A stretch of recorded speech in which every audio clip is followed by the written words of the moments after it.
Ladies and gentlemen, boys and girls, welcome to the channel. It's your boy World of Wrestling here today to discuss about WWE Raw, April 22nd, 2024 review. Main event of this past Monday's episode was the Women's World Championship in a Battle Royal. Kind of didn't like the idea of this. It was very predictable. I mean, you could have done a gauntlet match, but then again, it still would have been predictable.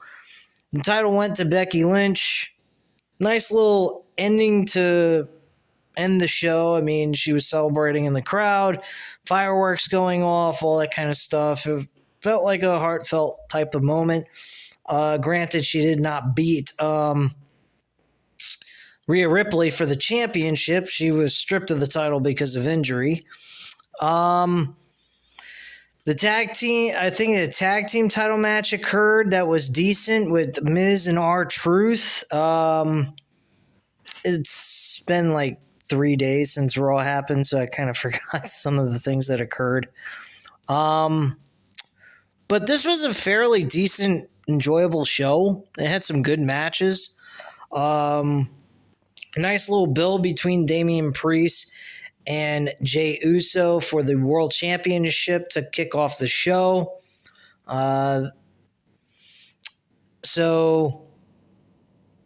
Jey Uso's now in your city.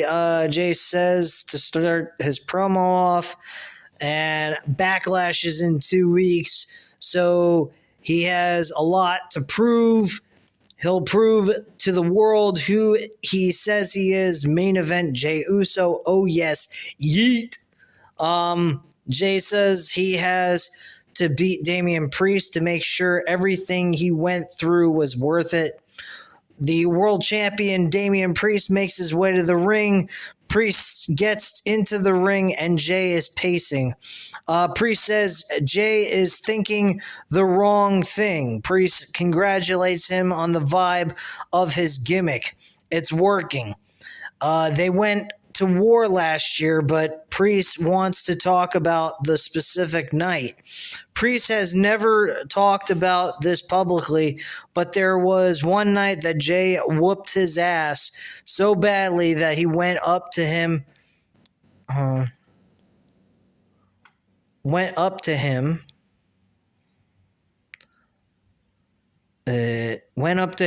the locker room and told Jey to his face that he earned all his respect. That's why Priest wanted him in the Judgment Day to begin with. Then he told Jey they were going out and drinks were... hold on a second, guys. I apologize. Fuck. Anyway. Pretty much he said that drinks were on him. Priest says he knew he paid the bill. Jey mentions that he took an Uber. Funny, because he used to get in trouble all the time with DUIs. But Jey said something to him that he's very proud. Jey said, "We're next, Oost." And Priest is proud to stand here with Jey and say that he was right. Priest then corrects himself by saying that Jey was half right. Only Priest was next. The title shows why Priest was next. This title shows why Priest is now. Jey is just first on a list of people the machine will feed Priest to make sure the title looks good on him. And Jey will be the first to fall. But he can be the first to lead the people across the world to make sure all rise for El Champion.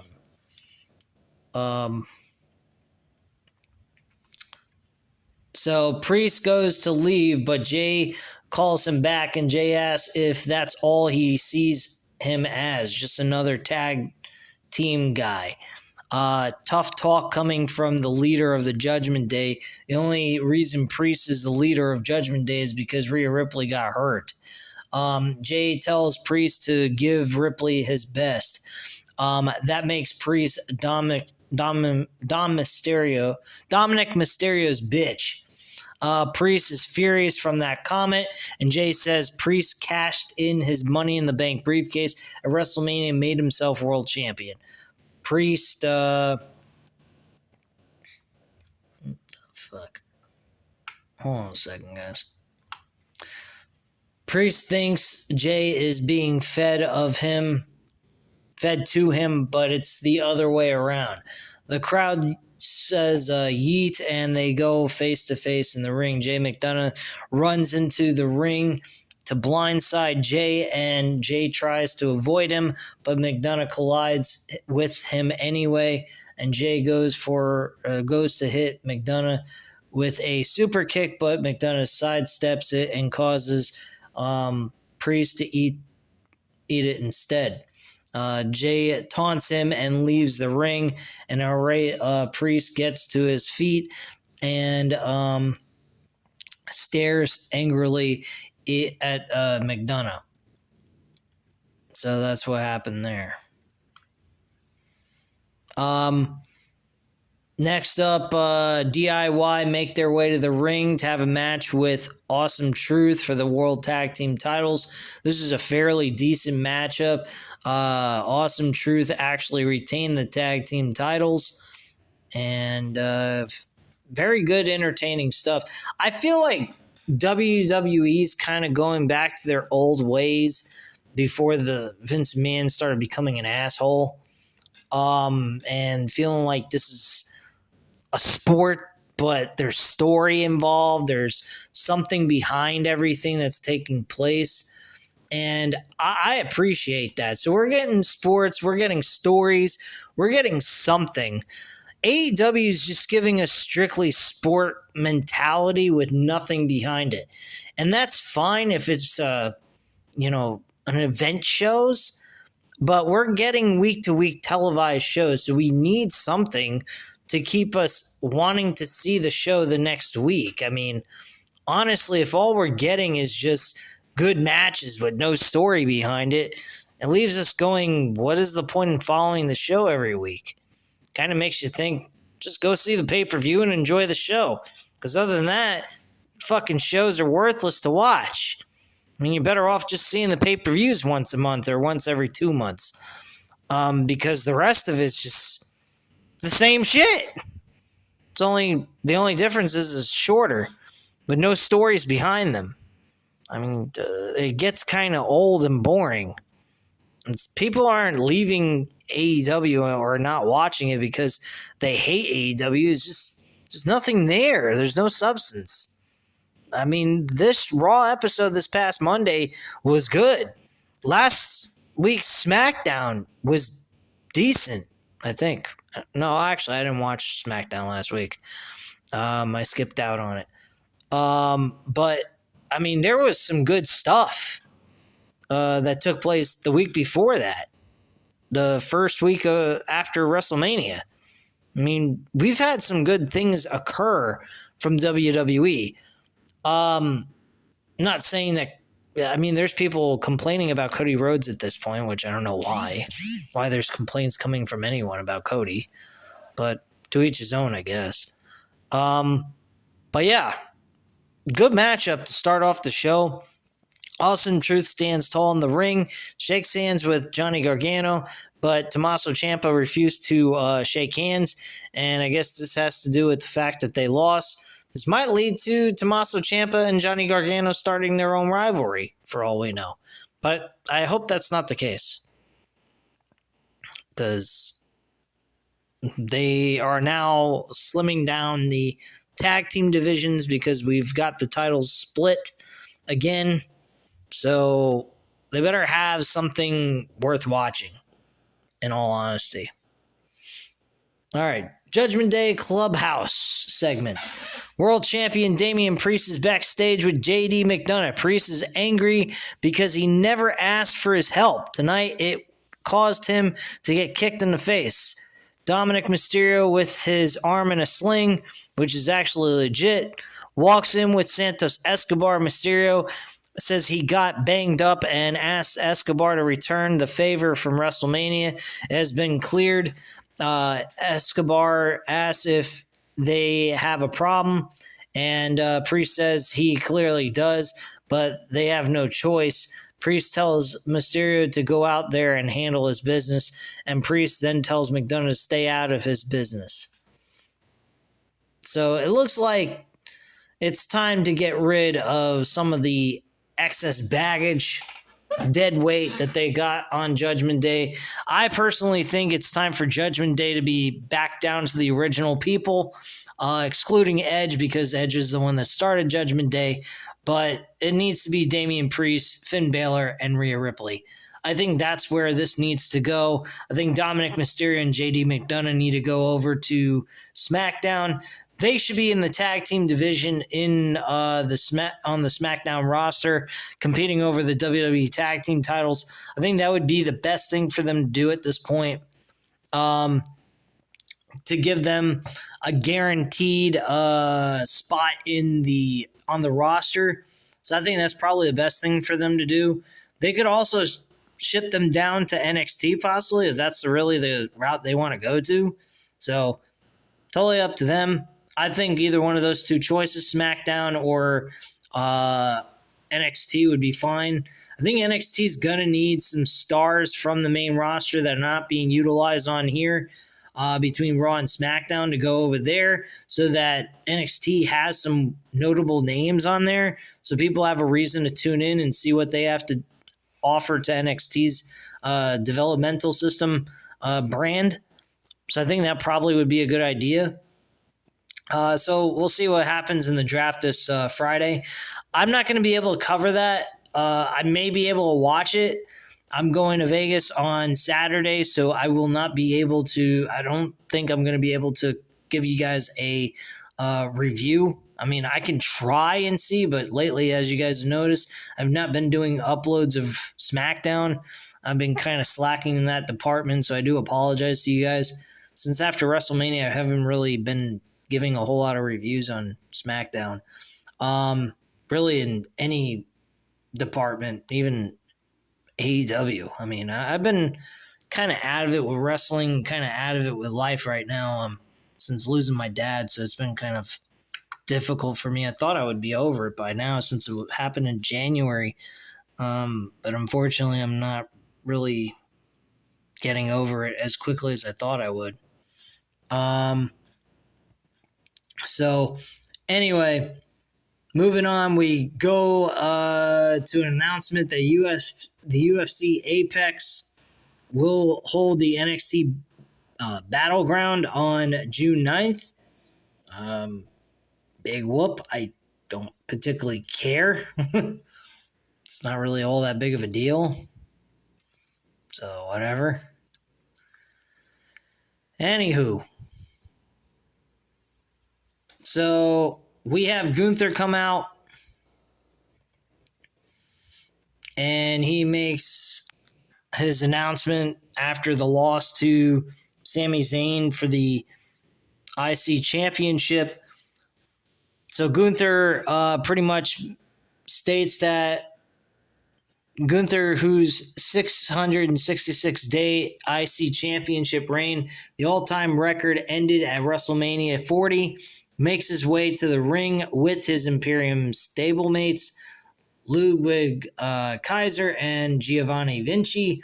They get in the ring, and Vinci hands Gunther the microphone. Gunther says he knows they expect him to talk about WrestleMania and take shots at Sami Zayn, but he won't do that. Gunther took some time away to digest what happened and wants to say this. For 666 days, he elevated the IC Championship to heights never seen before. In that process, he became the greatest champion in its illustrious history. His name, the Ring General Gunther, will forever be embedded in the history of the IC Championship. Very true. He did a very good job with that belt. He did a great job with the UK Championship from NXT. So, I mean, this guy has the ability. I don't know what it is about his character, but his character seems to thrive over long strands of reigns over championships. And he really makes them feel like they're, like the way sports is supposed to be. Based on the fact of like you're a reigning champion, you keep it for years, not like a couple of months and shit like that. So I mean, this guy is definitely somebody that's going to be notable. He's going to be the next Roman Reigns when it comes to a championship, when it comes to a world title. I don't think his first reign as world champion is going to be short. Not even a couple of months. Possibly over a year, more than likely. Maybe even 2 years, like the same time frame as the IC championship. So there's possibilities. So better watch out for that. Because Gunther is definitely a guy I think people are going to get around and actually enjoy watching him as champion and trying to figure out who that guy might be that can dethrone Gunther at the end of the day. So anyway, moving on. Continuing with this. However, that also means that for almost 2 years, he was walking around here with a big target on his back, with the pressure of living up to everyone's and his own expectations. That weight has been lifted off his shoulders. Gunther thanks Sami Zayn. Now he's not a target anymore. Gunther has gone from being the hunted to the hunter. Gunther can do whatever he wants. This is a brand new era. No matter which brand he's drafted to, he'll make sure his name is embedded in the new era. Gunther officially declares his participation in the King of the Ring tournament. That should be his tournament to win only. I don't think anyone else should beat him. This is an obvious win for Gunther for this tournament. If anyone else ends up beating him, it's a fail. Gunther needs to win the King of the Ring tournament. He is well worth putting that, predictability on him and give him that fucking run as King of the Ring so he can challenge for the World Championship later on in the future this year. And I think that should be at the Bash at Berlin. I think that's after SummerSlam. So if that's the case, then we'll be able to see The Rock and Cody Rhodes take place. The Rock loses to Cody, and then Gunther beats Cody for the championship at Bash at Berlin. And that would work. Let me check when Bash at Berlin is supposed to take place. If my computer will let me.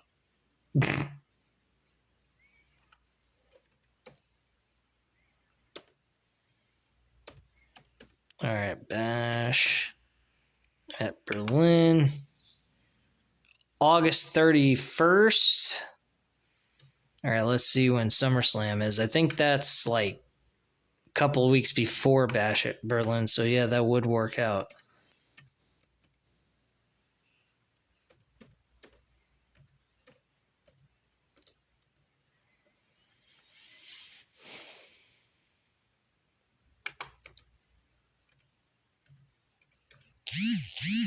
Give me one moment. Just trying to figure out when the hell this event. August 3rd. So that's perfect. Yes. So August 3rd, SummerSlam takes place. Rock and him face each other. Cody beats Rock. And then Cody goes on to Bash at Berlin later on that month at the end. And Gunther ends up beating him for the championship. And Gunther goes on to reign as the champion. I think that's perfect. I think that is a perfect setup. And then eventually we lead into Rock and Roman Reigns without the championship to determine who is the head of the table of the Samoan family. And there you go. That's what I would do. Plain and simple. All right. So after that, it's up to him to decide which championship to take next. Whether it's Sami Zayn and his IC championship or any other title in WWE. As a champion in WWE, you will be targeted and hunted by a challenger who can not only take titles, but can hold longer than anyone. He's already the general of the ring and will soon to be king of the ring. Absolutely, I agree with that comment 100%. Anyone else, like I said before, is a fail. this King of the Ring for this year should go to Gunther without question. Then the New Day's music hits. Xavier Woods wants to sound the alarm. Kofi Kingston says that Gunther is correct. It is a new era. The New Day is the best way to usher in that new era. No, I disagree. They're the old era. Woods mentions that he is the current King of the Ring, and the New Day gets in the ring, and Woods says Gunther is a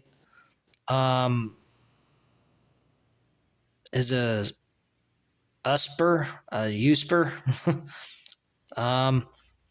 for his throne and a pretender.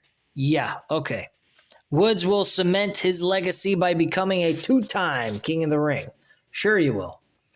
Gunther says he will reestablish the King of the Ring tournament, while Woods will be remembered as a man who won it by accident and pretended to be a champion. Woods then mentions that Gunther isn't a champion. The New Day goes back and forth asking where is his gold at, and Gunther says this is beneath him and tells Kaiser and Vinci to handle this. Woods is not happy because they faced them so much already. I agree, this is kind of repetitive, but if Gunther wants them to beat those cheeks, they'll oblige because New Day rocks. Sure, okay. Anyway, this match, very repetitive, same shit. You've seen it once, you've seen it before. New Day actually wins. Kaiser turns on Giavinci. After Kaiser turns on Giavinci, and by the way, the turn was very vicious. I hope Vinci was all right after that attack. After that was done with, we also then saw Kaiser and Gunther stare each other down, and Gunther was very happy and pleased. And Kaiser says, I told you I would get it done, and Gunther smiles at him afterwards. Backstage segment, Drew McIntyre's walking backstage, where we're going to hear from him next. Andrade has got a promo video. Andrade says he is many things, but the one thing he is not is someone's fool. Replays show Andrade turning on the Judgment Day to stand with Mysterio, Rey Mysterio that is, and Andrade says they were never loyal from the beginning and didn't want to do business with him in WWE. They wanted him as a servant. Nobody tells Andrade what to do. Andrade is now their biggest problem. So Andrade and Ricochet they actually tag teamed against Santos Escobar and JD McDonough. Obviously, we know who won the match and who took the L from Santos and JD McDonough, obviously. So Drew McIntyre talks about what's next for him. McIntyre makes his way to the ring, stands in the center of the ring, and the crowd chants CM Punk. McIntyre sits cross-legged in the kilt, or in the middle a CM Punk moment, and McIntyre warns the cameraman not to shoot up his kilt. Yeah, okay. McIntyre wants to know why they continue to chant CM Punk's name whenever he's out here. The amount of evidence through the years proves that CM Punk hates the fans. The only person CM Punk hates more than the fans is himself. Have you ever loved something so much only to realize it doesn't love you back? That's McIntyre's complex relationship with wrestling. The crowd gives him the what treatment, so he tells them to say what if they French kiss their cousins. That was fucking hilarious when he said that. I laughed at that. And then the fans said what anyway? And he says some embarrassingly admit to it. McIntyre says they're sick. That's his response back. Fucking loved it. I wish I would have been in the crowd to just be able to fucking be involved in that. That would have been fun. He calls the crowd sick because they said what to his response. McIntyre says the most complex relationship some guys have is with their right hand. That was fucking good. I'm telling you what, I have nothing against Damian Priest being the champion, but McIntyre, man, he's been on fire with this new character he's developed. It is really good and entertaining stuff, especially his interaction with the crowd and the how he comes about. He's not really a cheater. He doesn't cheat in his match to win so much. He depends more on himself than anything else. It's really crazy how McIntyre is this doing such a great job as a heel, and yet he doesn't need to hardly ever cheat. And he gets the short end of the stick all the time. It's like, fuck. I love McIntyre. I was hoping he was going to retain and keep the title all the way through past WrestleMania, but unfortunately that was not the case. But I hope they put the title on Drew McIntyre again. I think he is definitely noteworthy and worthy enough to be a champion. So hopefully that is the case at some point. I really believe he deserves that. He should be the guy to dethrone Damian Priest. I mean, that would make a lot more sense. Then you could have CM Punk and Drew McIntyre compete over the title at some point. Maybe at the Royal Rumble, costing Drew McIntyre an opportunity to defend the title at WrestleMania. And then you have CM Punk headline the main event of WrestleMania Night 1 or Night 2 against somebody that's worthy enough for him to go up against. More than likely Seth Rollins anyway. Anywho, McIntyre says he can sit here and complain all night, but he won't do that, even though he was attacked from behind at WrestleMania by that coward CM Punk. Then Damian Priest, who could never beat him one-on-one, hit him with the briefcase like a coward. The next night on Raw, he didn't get his automatic rematch. Instead, he's in a fatal four-way, and CM Punk interfered in that match, and Jey Uso took advantage of it like a coward as well. McIntyre's back is always against the wall. He'll come out swinging and target the King of the Ring tournament. That is the finals. Gunther versus Drew McIntyre in the finals. That is what I would book. That's fucking guaranteed. That is what I would make as my main event for the King of the Ring. The finals between those two.